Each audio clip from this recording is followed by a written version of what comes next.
The Orange go into a perfectly timed bye week as they fall to an ACC opponent for the second week in a row with the same nagging problem of fading defense late and failure to stop the run. I'm Sean. This is the Cuse Militia Podcast. The right of the people to keep and wear orange shall not be infringed. Welcome to the Cuse Militia Podcast with those two unapologetically biased, orange-blooded homers, Sean and Joe. Give us a like on Facebook at Cuse Militia Podcast and follow on Twitter at Cuse Militia. All right, what's up, Cuse Nation? Thanks for tuning in to the Cuse Militia Podcast with Sean and Joe. If you like it, please share it. We're going to do the post-Pitt game tonight. The North Carolina preview will come up next week, so that way we can give you a more accurate description of what to expect. Just want to thank everyone that listens on iTunes and has rated and reviewed the show. You have now made us the most reviewed Syracuse sports podcast on iTunes. So, awesome. And we've, of course, got another one to go over today, so please keep them coming.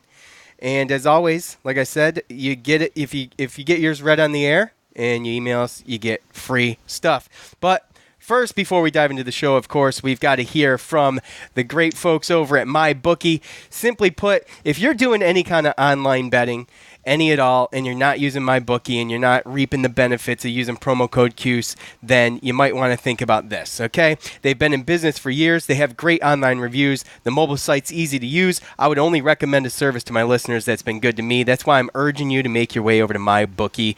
You win, they pay, they have in-game live betting, over-unders on fantasy points scored, and the most rewarding player perks in the business.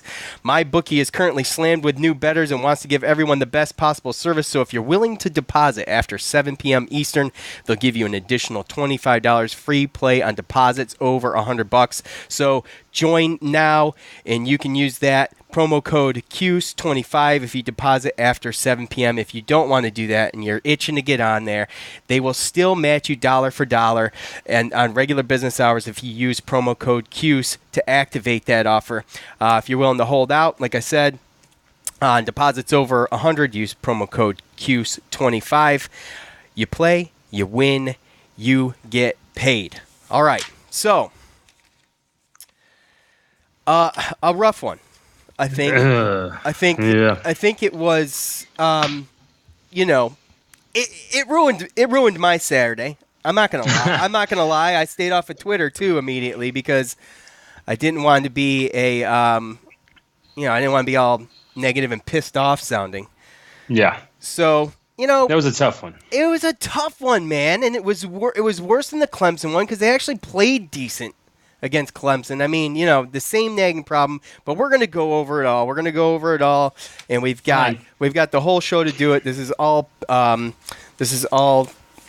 Pitt post-game. So the Orange fell to 4-2 overall, 1-2 in the ACC. Dungey was 47% passing for 195 yards, 1 touchdown, 2 picks, and a fumble. We'll talk about that. He ran for 70 yards on 13 carries with a 21-yard touchdown run. Dungey also became the third quarterback in Syracuse history to reach 50 passing touchdowns, joining McNabb with 77 and Nassib with 70. Strickland had 48 yards on 8 touches. Mo Neal tacked on 38 yards on 9 carries. Jarvion Howard, he only had 18 yards, but he did get his first 2 touchdowns in a Syracuse uniform. Custis led all receivers with 70 yards on 3 receptions. Taj Harris followed him up with 64 yards on 4 catches. Aaron Hackett gets his first touchdown, a 1-yard reception. Pitt's Kenny Pickett was 11 for 20 for only 137 yards, a touchdown, and an interception. But once again, it was the run game that ultimately put it away. 2 rushers for Pitt, over 100 yards. Quadri Olison, 192 yards on 24 carries, and Darren Hall, 107 yards on 17 touches. The Orange have now given up 558 yards on the ground in their 2 losses this year. Altogether, Pitt would rush the ball 47 times and pass only 20. Once again, the Syracuse D was pretty good everywhere else, though. Frederick Whitner and Armstrong all led with 9 tackles. Frederick also pulled in an interception. Kylan Whitner and Kingsley Jonathan with a half a sack each. Alton Robinson topped it off with 2 sacks and 2 forced fumbles. He was all over the place. I think he had 4 tackles for loss. So everything on paper seems good, except for the run. And, what coulda, woulda, shoulda been? It's when you know the run is coming, and you know it's coming. I think it came 12 times in a row on Pitt's last drive to put it in overtime. And Joe, when you know it's coming, what do you see? What kind of adjustments would they have made? Are they going to make? They've got 2 weeks to figure out how to stop the run.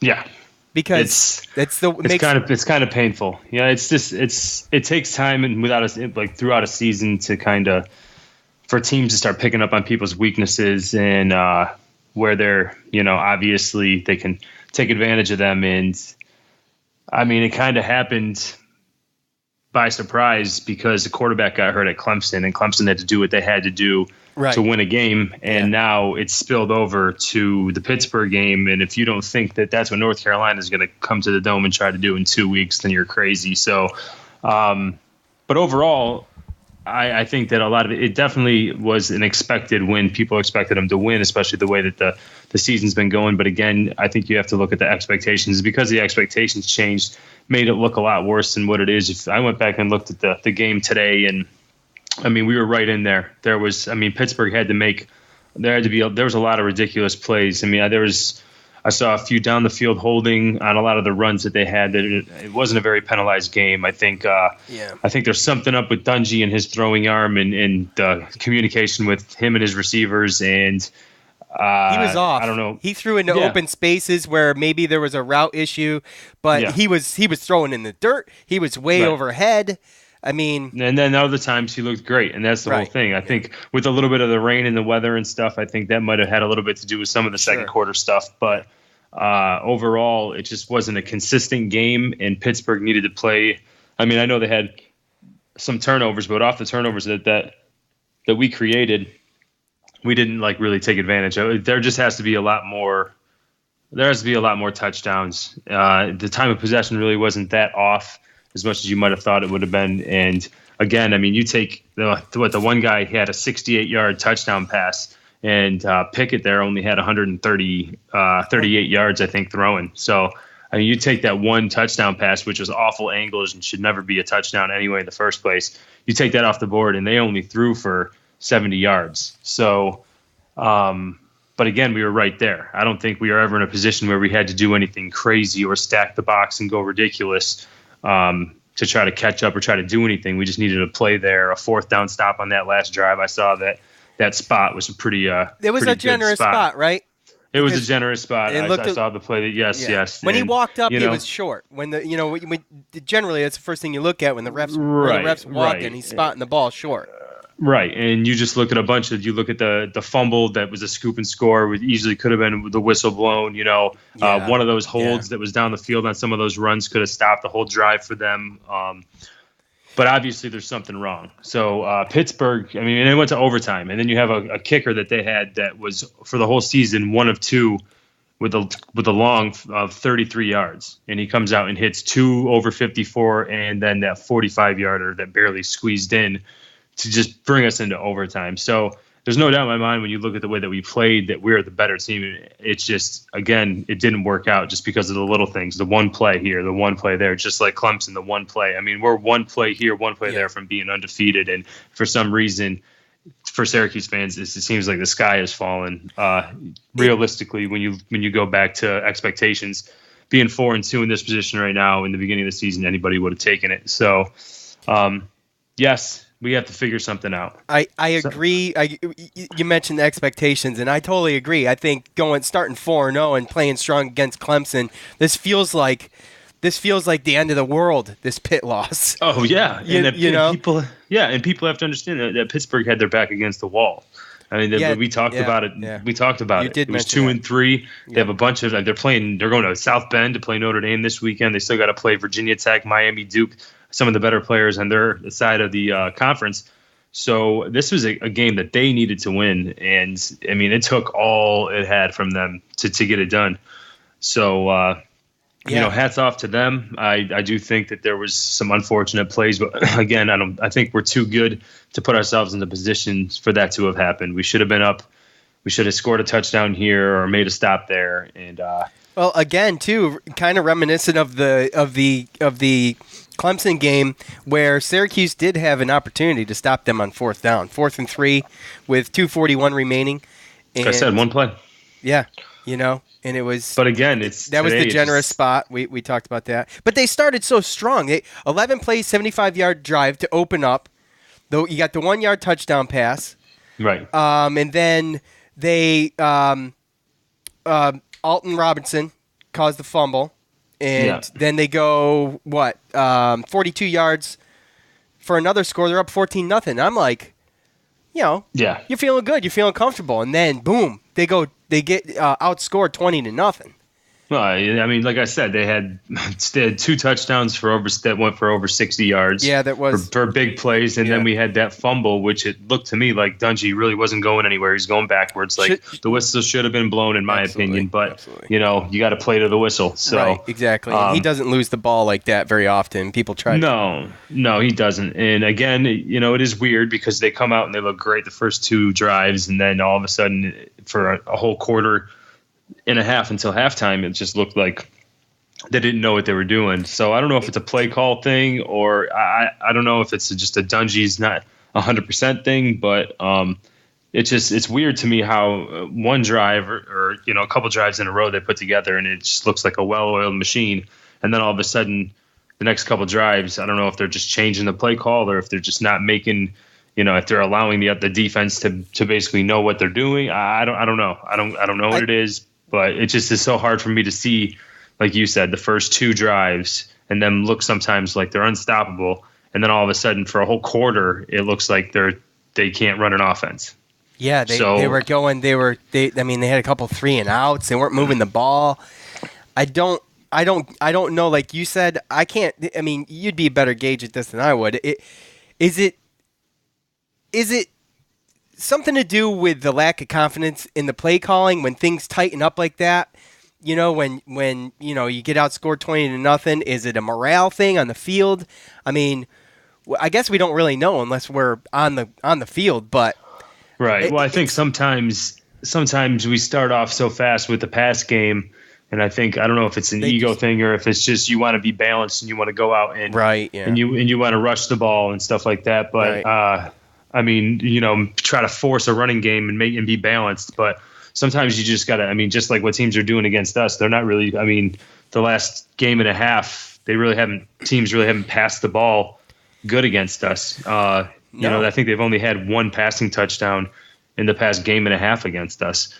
But they see what works and they're using it against us. And I just don't know if that was what happened or if, like I said, maybe Dungy tweaked something and all of a sudden he wasn't hitting his receivers or there was a miscommunication with some of the receivers. But it's probably a combination of just all of it. And there was some definite miscommunication on a couple plays. I can't pinpoint them, but you can see Dungy there's got to be something up with Dungy's throwing arm. I mean, it really... Yeah, dates back to week 1, and we've talked about that. Last week against Clemson, he looked pretty healthy. I mean, I didn't notice anything. I honestly didn't notice anything. Yeah, but he short-hopped some bad balls. Yeah, they were in the dirt a couple times. And he could have attributed even to the last pass there in overtime, because I don't really think throwing the ball there and that play, they didn't allow him to get in the outside, and they definitely got some heat on him. He threw that ball on his back heels. He didn't get to step into anything. Right, but that's one of those things where you got to throw. You saw how much sideline he had there. Yeah, that was a mental error, though, I think. I don't think it was a mental error as much as maybe it's just his body didn't allow him, or his injury didn't allow him to maybe put the ball where he needed it to put. He needs to put it outside towards the out of bounds in the end zone to where either his guy catches it or not, and it was more inside. And again, I don't think it was a bad option as far as throwing it. I think that it was more or less where he threw it, and again, it was in his hands too. It got ripped away.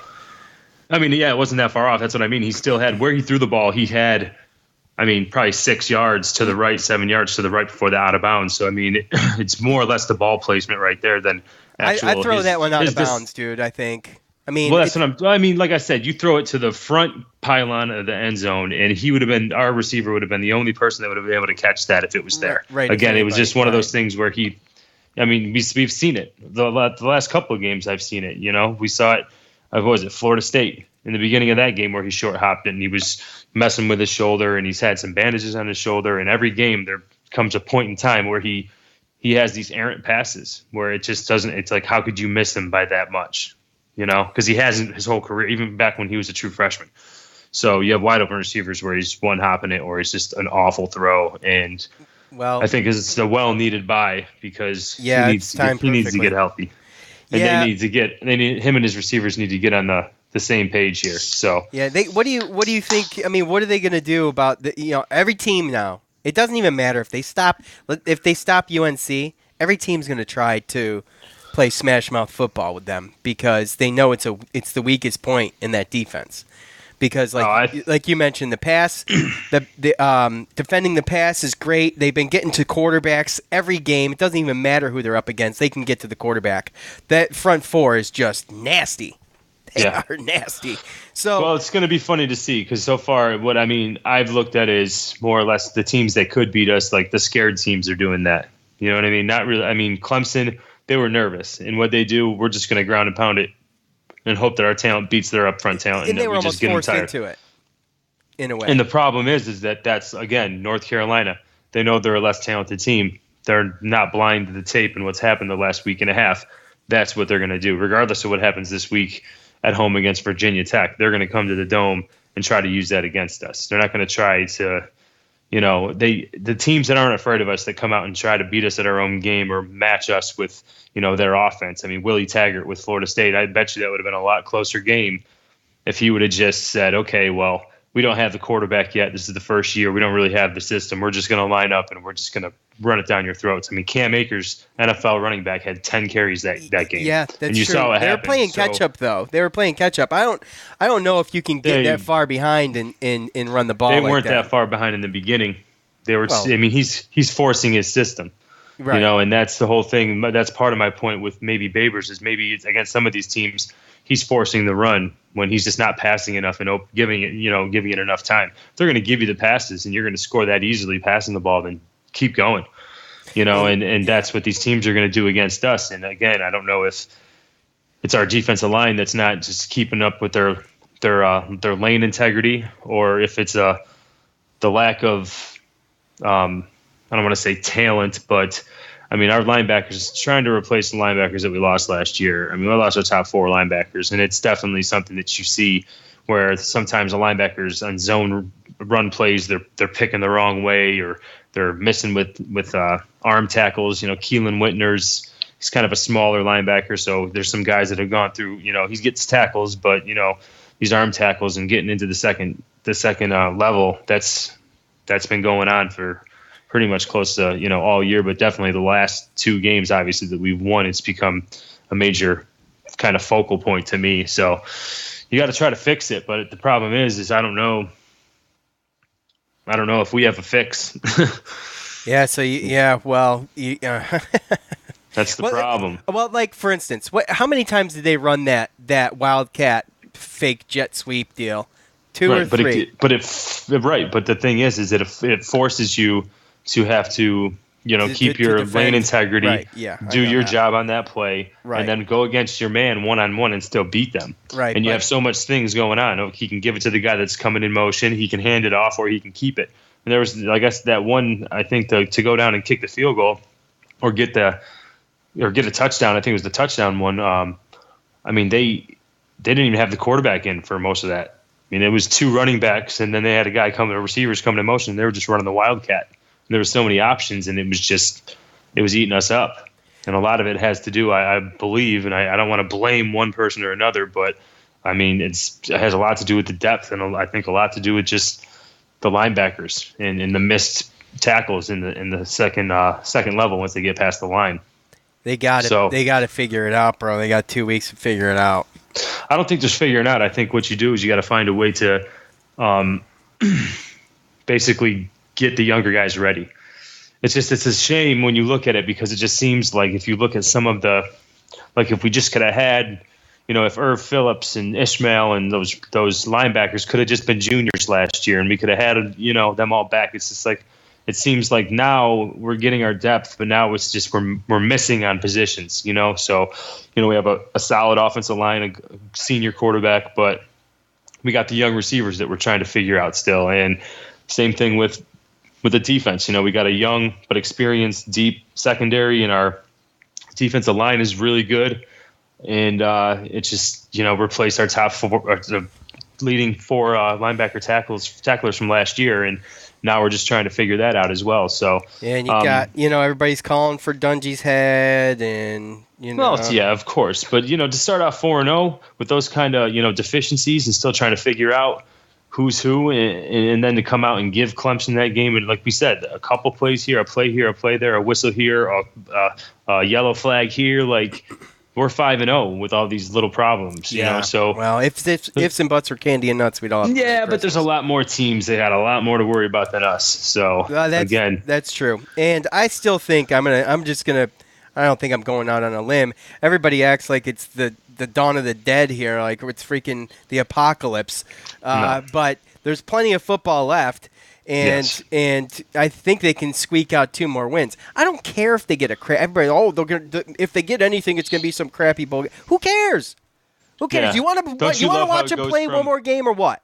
That's what happened. Oh, they only beat this team. Oh, they only beat that team. Oh, they didn't get in a bowl. Oh, they were 4-8, and then you get in a bowl. Oh, well, it's just a pinstripe bowl. Well, excuse me. Who cares? Like I said, almost every single person, I'd be willing to bet, majority of fans thought that we were going to lose at least 2 games at this point, and being 4-2 at the halfway point at the bye week. It could have been Clemson and Florida State, right? And we could have beat Pitt. Difference? Right, exactly. The mentality is different, But the mentality is different because you beat Florida State, and then you get that close to Clemson, so now everyone thinks that we're going to go in 10-2. It's just it's crazy. I will say, think about it. Vegas put us at 4.5 wins. So there's people that took that bet. 1 more win, and you're a winner. So stop complaining.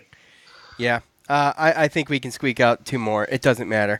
All right, any final thoughts on the Pitt game before we scoot?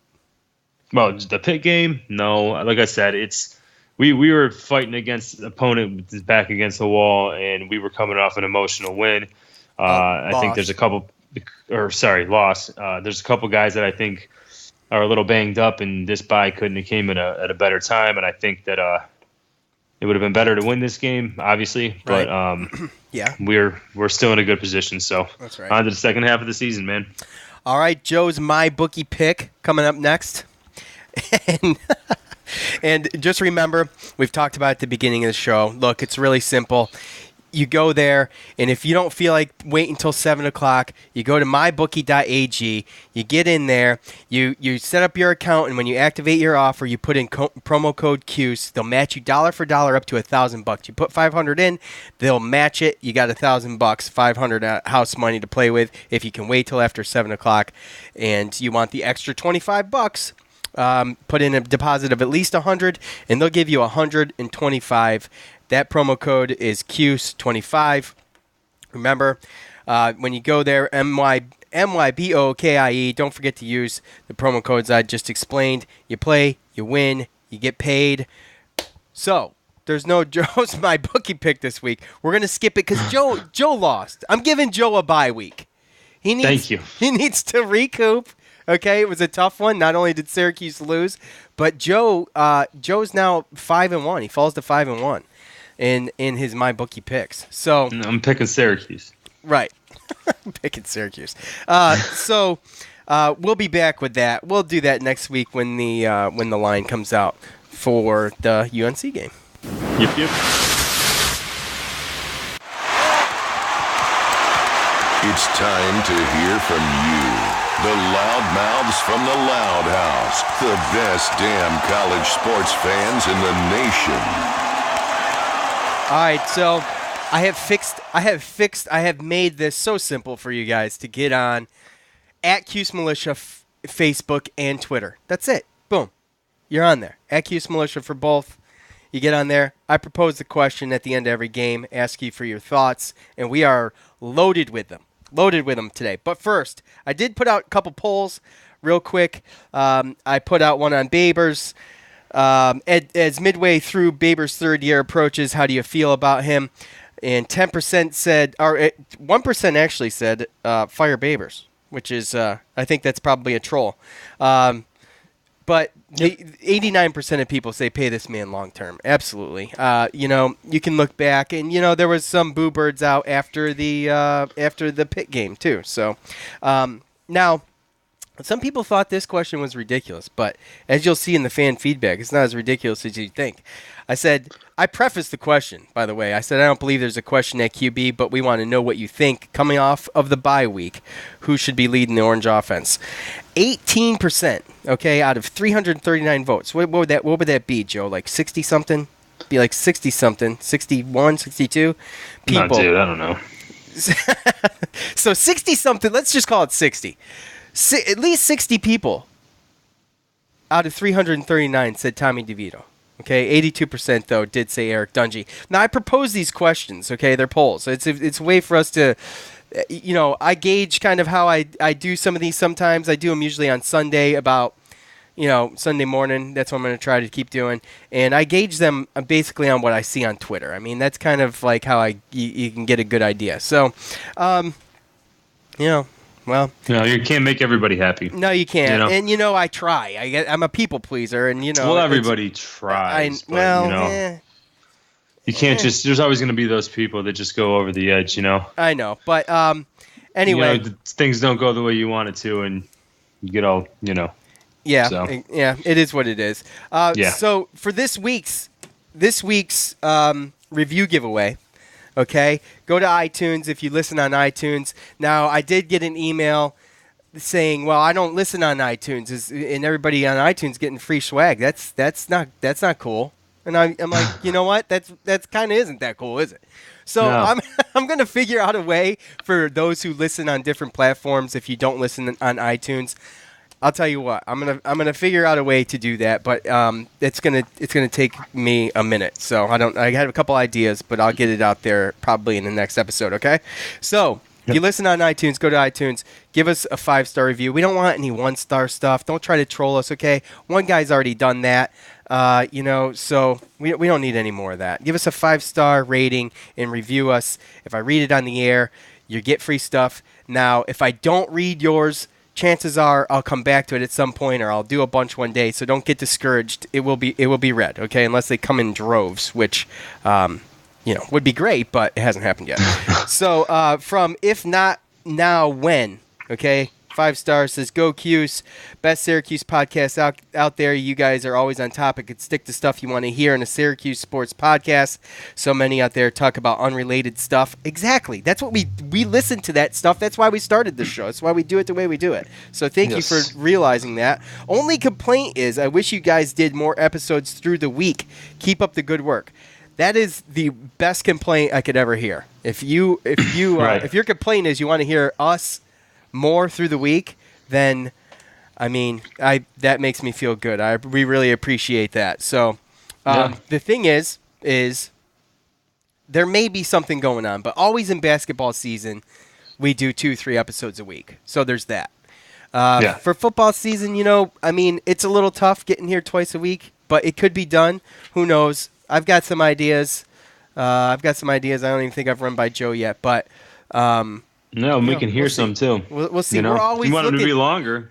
Tell us what you want us to talk about. Yeah, and we're pushing 28 minutes right now, 29 minutes. But I did put a poll out saying what's the ideal time for a sports specific podcast is a half hour. So we're gonna run over that. I'll stall for another 15. That's okay. So if not when now, email us email us cusemilitia@gmail.com. Give me your info, and I'll get your swag out, some koozies, some decals, and we appreciate you taking the time to do that. Only takes a second, folks. We appreciate it.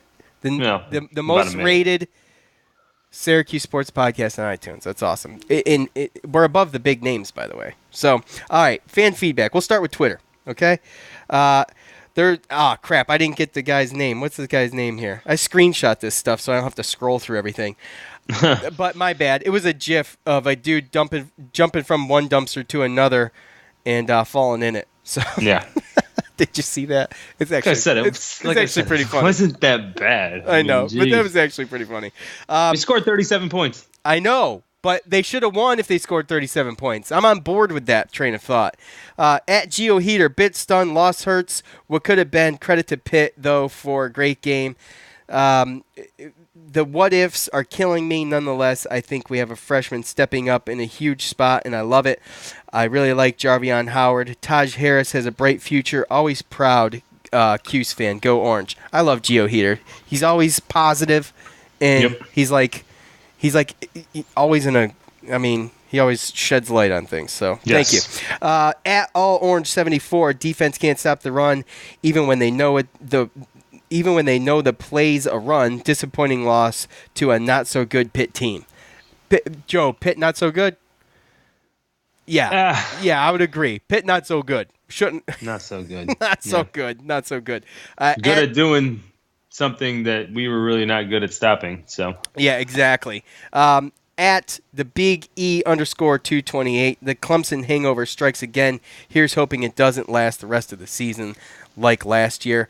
Absolutely. Cheers to that. That was Baber's almost his motto, his credo going into the Pitt game was don't let Clemson beat you twice. Yeah. I mean, how many times did we hear it?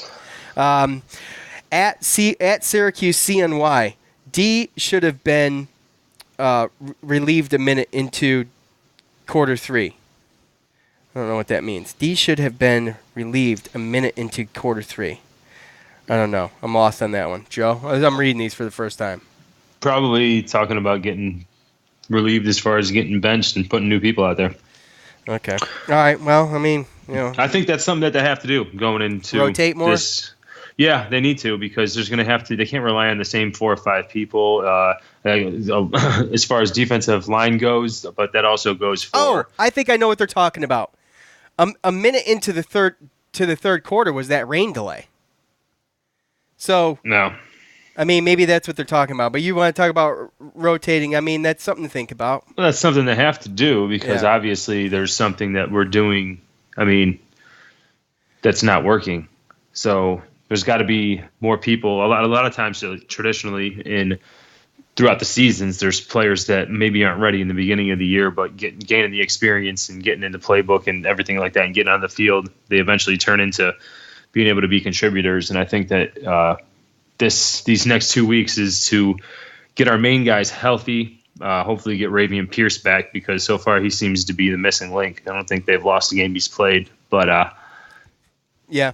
Also getting these young guys in. We have to get more of these guys. He has to reps, get them going. These position coaches got to identify who can actually help and who's going to actually step up and do something and take on a bigger role because it has to be done because our defense just gets ran over and tired. So yeah, hands on hips. At Mackie _62, I'll never second guess AP top 25 again. That's another thing. Don't be looking for. I don't want to hear that talk for a while, folks. Yeah, we're still in the other receiving boats category. So okay, yeah, the coaches poll. Maybe right? Coaches respect us. I'd take their poll over the writers. Okay, well the writers didn't give us any, so. It's because the writers. Oh wow, here he is. If not now, when? 84. Horrible play calling at the end. They literally can only run the ball, and SU can't stop them. This Pitt team sucks, and we made them look good. Regroup for God's sakes. Don't do it again. Don't go. Regroup for God's sakes. Don't go 4-8 again. Yeah, that guy's got swag coming to him. So, yeah. Let's see. Richard Ingram. You have to make stops and adjustments. Pitt wasn't even attempting to pass, and we still couldn't stop them. At S Silver 9. Same crappy football team. Well, that's negative. I disagree. Nah, I disagree. At Den Sugru, that's just a turd emoji. Howard Meltzer should never have been close. So much for top 25 aspirations. Yeah. Craig Small, time for DeVito. Play calling was terrible again. Yeah, the calls for DeVito, they were more than you would think. I disagree though on that. It would have to be catastrophic for me to throw in DeVito. I don't like that comment.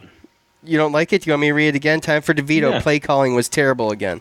Okay, so if the play calling's terrible, then why is DeVito going to be any better? Oh, making points. Maybe if the play calling's better, Dungy will be okay, huh? Well, maybe, or I don't think. Well, I mean, I don't think dude, DeVito's going to go in there. Well, okay, so he might be more accurate with the ball. If Dungy does have an issue, you can't call out the quarterback and then in the same sentence or the next sentence call out the play calling. Come on. Okay, well, fair enough, Joe. Touché. Let's start with one. All right, touche. At 31, Crandall, work on defense. Yes. At 1, Cuse fan, we can't break that 4-game curse. At Greg Matalis, you really want to know? He asks. Yeah, that's why I proposed the question every game. At J Gray NY, took the time to respond to that. At J Gray NY, can't stop the run. Disappointing. We see the mantra here. At so A the rest Mason of the country. 212, typical. Let's see. At George Service Ford, Dungy needs to keep his head. He's schizoid. At Mid-Major Matt, the defense coordinator should donate his check to charity since he's an idiot. Oh, man. Wow. Well, there's been some talk, though, about the D coordinator. I mean, we've got, all the way going back to last year. And no, you can't just make linebackers magically appear. Zaire Franklin's gone. Yeah, I know. But like you said, it's the tackling issue, too. So on Facebook, Anthony says, WTF. Yes, I agree. Lisa, in OT, run the dang football. Still love the orange. James says, can't tackle still. Rob gives a gif of a dumpster fire. Jake, feel like we are same old Cuse again. Jake, don't feel like that. We're not. No, definitely not. We're not. Don't feel like that. Mike says, I'll get a lot of heat for saying this, but going to be a long season with Dungy at QB. He looked off all day. I'd be happy with 2-quarterback system right now. Dungy's stats look good, but he's not getting the job done when it counts. Been like this the whole time he's been there. You want to address any of that real quick? 2-quarterback system, Joe. What do you think about rotating quarterbacks? If there's something that Dino Babers thinks is wrong with Dungy as far as physically that's going to stop him from doing some things, then I can see that. But I don't. I mean, I just feel like if it's something that Babers is going to do, then he would have already done it.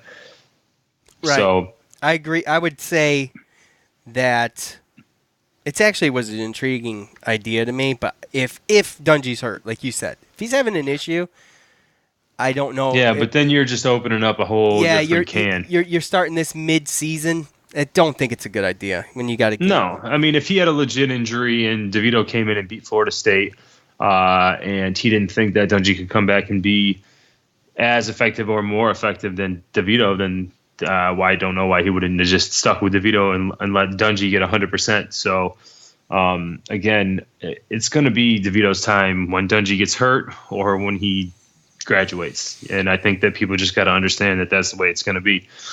You can talk, we can talk all we want about it, but starting that, all it's going to take is the first drive. The first drive that Dungy doesn't score a touchdown, but DeVito then comes down and scores a touchdown, then everyone's going to call for it. And every time, it's just going to create too much. And I don't think that Babers is down for that unless it's truly don't that want it close. to become a sideshow, basically. No, exactly. We don't need all that. JK responded to Mike saying, playing against real defense doesn't help much either. Not that the score shows it, but his stats today don't show the points on the board either. Yeah, I mean, 37 points, I think he made a few bad throws. And I think I still stick to what I said. The overtime throw, first play of overtime, that was a mental mistake. He should have never thrown that ball on his heels like that. I don't think it was the best decision. No, if you're going to throw it, you need to make sure you put it in one area, and that's not where you put it. Right, which is tough to do on your heels when you got linemen in your face. He was going to go down. So, Bubba says, I would be shocked if they won another game this year. Okay, I'll let Christopher here. He responds to this. I understand the frustration after today's game, but that's beyond excessive. Shocked if we won another game. You can't possibly be serious. And Bubba responds back, yes, very serious. And Bubba, by the way, and we've mentioned Bubba before on here, and he's not always negative, but Steve mentions that he's extremely negative, seen him on other message boards, and called him a turd disturber. So. Oh, Steve, here we go. Steve, I like that, turd disturber. We're going to use that from now on. We're going to staple that right here. You can use that. Coach Gravelding says North Carolina will have suspended players back. Hopefully the Orange will get healthy. Some of these people he's talking about the people commenting on this thread right here were the same ones that said GMAC was overrated. That's quite possible. Yeah. That's quite possible. Brandon, our buddy Brandon, he said, disappointed on D, can't stop the run, and no words for Dungy. This is just his style, just how he plays, and it really costs us more often than not. I don't know. I think I'm done beating Dungy up over this game. I said what I had to say. I don't think replacing Dungy would have helped. Joe, no. when it comes down to it, when you want to talk about it, is replacing Dungy and putting DeVito in that game, do you think it would have helped? Because DeVito and Dungy, neither one of them played defense. No. Okay. I haven't seen a DeVito and linebacker drills at all this year, so I don't really know. I can't really speak to that. And I do agree, it wasn't a great game for Dungy. It's going to happen. Steve says, Dungy had a bad game. The Cuse will bounce back. We definitely didn't play to our potential. Don says, took a step backwards today. Yeah, absolutely. So there's your fan feedback for Pitt. Thank you for everybody that participated in that. Just go to @Cuse Militia on Facebook and Twitter. I'll propose a question at the end of every game, and we love hearing you talk. The thing I love more, though, is the banter when you guys argue, and I just sit back and look at it. I love it. Yeah, within reason. Within reason, yes. We don't personal here. Yeah, we don't want to. We never make it personal. I think turd disturber is about as far as we can go with it. Okay. So. I love it. So we'll be back next week. If we just wanted to wait for North Carolina to play again, so we had some more insight on North Carolina. I'll have my eyes on that game. Y'all should too. So we appreciate everybody coming out. Joe, you have any final thoughts? Yeah. I had a question that I wanted to ask you. Oh boy. Okay. Well, I mean, just for a perspective, all right. Exercise. Okay. You as a fan. Uh-huh. In the beginning of the year, if I were to ask you, what would the definition of a special football season be for this year for the team? What do you think? Expectations at the beginning of this year, not really expectations. Like if I were to tell you, well, no, I'm explaining. I'm answering you. Okay. I'm giving you a full statement. Okay. Oh, okay. You know, I like hearing myself talk, so I'm going to give you a full statement. My expectations at the beginning of the year, I don't think were that high. Although I did think that we had the potential to be a little better. I would say a 6-6 season and getting a bowl game that's a successful season to me. Okay, now I said special. Special. So, okay. Well, what do you mean special? That is special. Well, I mean, there's successful. There's what you're expected. That's special to me. Getting a bowl game, Dungy's senior year, that's special to me. Now, you really want me to go, exceed reality? Well, that's my point. Right. My point I'm trying to keep it level-headed. Really what, realistically, even, I mean, to me, I would have said, if someone would have said the way that they were, talking and people coming back, I mean, I would have said something like a special, like if they would have pulled an 8-4 out of their butt, that would have been to me, maximum reality, like everything goes right type thing, fair. Sure.